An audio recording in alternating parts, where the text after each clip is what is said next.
大舰巨炮时代的终结者，机动战士高达 The Origin 设定和剧情解说第8集激战卢姆会战下。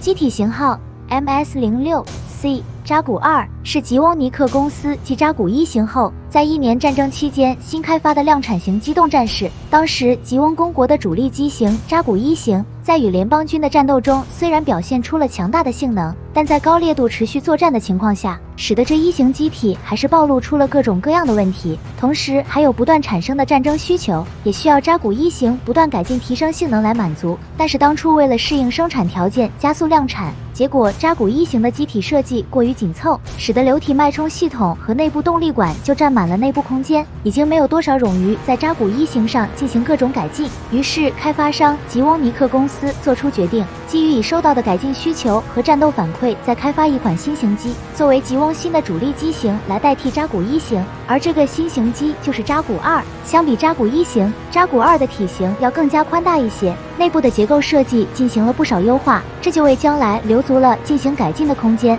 然后就是扎古2用回了布谷的设计，可以从外观上看到，机体多个部分有从外部连接了几根动力管接到了融合炉上，从而使得扎古2的动力输出得到了大幅度的提升。在全力输出的状态下，扎古2的机动速度要远超于现役的各型装备，这就使得相应产生的负荷超出了驾驶员的承受极限。为此，在扎古2上增加了限制器，使其最大出力不会超过80%，防止对驾驶员造成伤害。然后剩余的改进基本没有什么太大变化，武器装备也是与扎古1型共用，比如 A2 型火箭筒、机枪、热能斧这3样也都是扎古2的常用装备。然后按3架机体一组进行组队，2架机体携带机枪和1架机体携带火箭筒的配置进行作战，但也不完全绝对。在与联邦军进行的卢姆会战当中，吉翁军的机动战士就全部携带火箭筒出击，针对联邦军的战舰发动了多个波次的攻击，由此来提升打击效率，夺取战争主动权。除了火箭筒之外，吉翁还准备了另一把武器用于打击联邦军的大型战舰，而这把武器就是 AS-278 型反舰步枪。该枪具有很强的贯穿能力，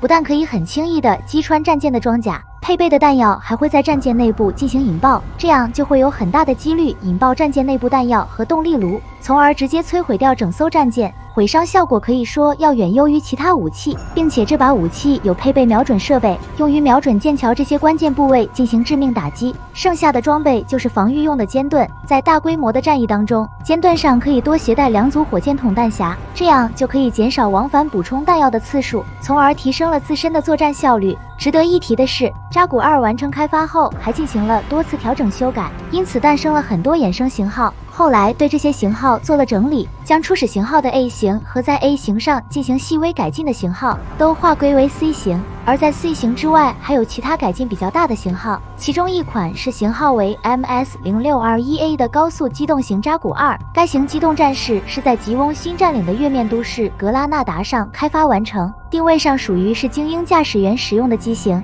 所以机体的涂装颜色使用了紫黑色，与吉翁制式装备普遍使用的绿色涂装产生了区别。而且从名字里还能看出，这一款扎古2最大改进的地方就是动力装置，从背后就很明显的看到融合炉的外形就发生了很大的变化。其中变化的地方是新增了一个推进剂容器，用来提升机体的可持续作战能力，同时在腿部和背部位置多了几组喷口，使得机体的机动性能得到了较大的提高，可以很轻松地冒着战舰的密集炮火进行突袭作战。跟普遍装备的 C 型机体相比，高速机动型扎古2的机动性能水平已经有了质的变化。由于高速机动型扎古2一开始是交给黑色3连星的精英使用，此时他们3人的驾驶水平已经达到了炉火纯青的地步，从扎古1型沿用下来的制式装备在他们眼里已经完全不够看，所以高速机动型扎古2使用的部分武器也进行了加强，其中近战装备就更换了体积更大的巨型热能斧。这把武器破坏力巨大，可以用于攻击战舰这样的大型目标，只需一下就能将战舰直接劈开，造成破坏，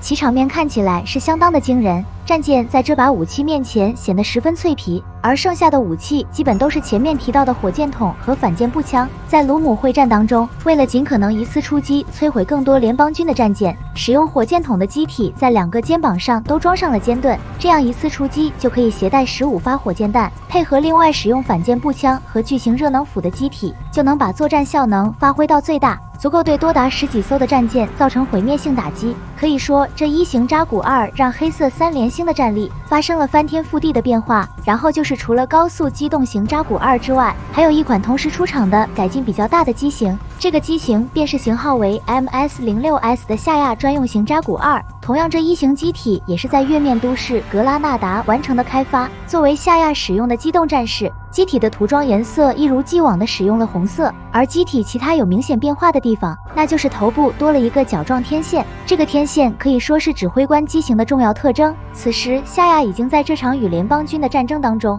凭借显赫的战功，让自己的军衔上升到了中尉。对应到相关职务，他将负责指挥一部分机动战士部队进行战斗，所以他使用的机型也就具备了指挥官机型的特征。而第二个变化的地方是在肩膀位置增加了2门机炮，用来加强自身的近防能力，射速较高，一瞬间就能形成弹幕抵御来袭的各种导弹，也可以用来攻击轻型装甲和战斗机这些目标，从而降低自身携带的主武器弹药消耗。也是在卢姆会战当中，凭借这2门机炮，夏亚击毁了不少联邦军的战斗机。剩下改动的地方是推进器，不过没有像黑色3连星使用的高速机动型扎古2那样改动，仅只是把机体内部的限制器去掉，恢复原有的出力，提高机动速度。而这全力状态下的速度已经远超过了其他的武器装备，产生的负荷已经超出了一般驾驶员可承受的范围，带来的影响稍不注意就会使驾驶员昏厥过去，甚至还有可能会危及生命。从这一点可以看出，夏亚的身体素质十分强大，在不穿驾驶服提供保护的情况下，就敢驾驶全速状态的扎古2参加战斗。也正是如此十分英勇的表现，在卢姆会战当中给予了联邦军重大打击，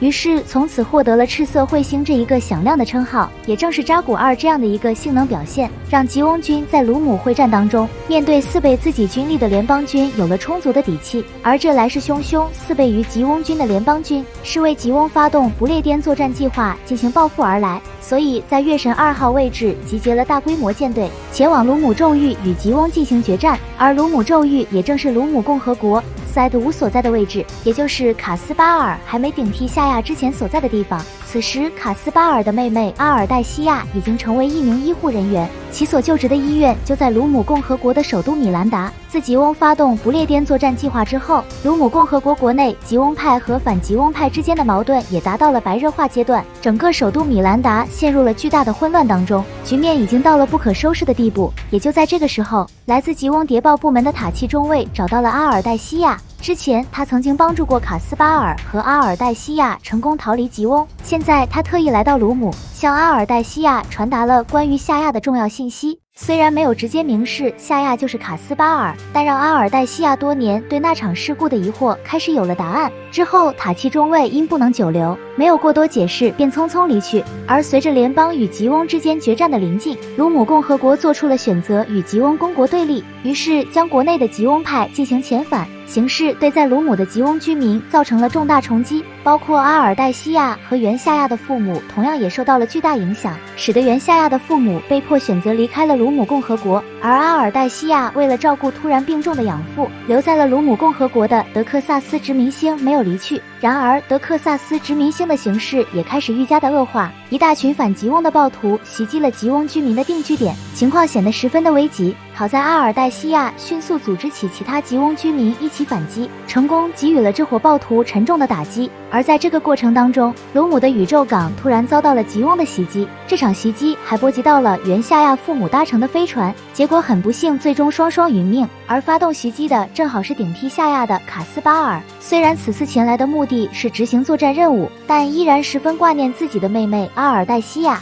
所以在返回之前还特意去了旁边阿尔黛西亚所在的德克萨斯殖民星。就在他向下望去的那一刻，刚经历养父突然病亡的阿尔黛西亚也看到了卡斯巴尔驾驶的机体，在他追过去没多久，卡斯巴尔便启动机体迅速离去。虽然没有直接见面，但阿尔黛西亚的内心已经比较确信，这架驾驶红色机动战士的人就是他的哥哥卡斯巴尔。但是卡斯巴尔已经远去，而在另一边，影响他个人命运历史进程的大战役卢姆会战正在迎接夏亚的到来。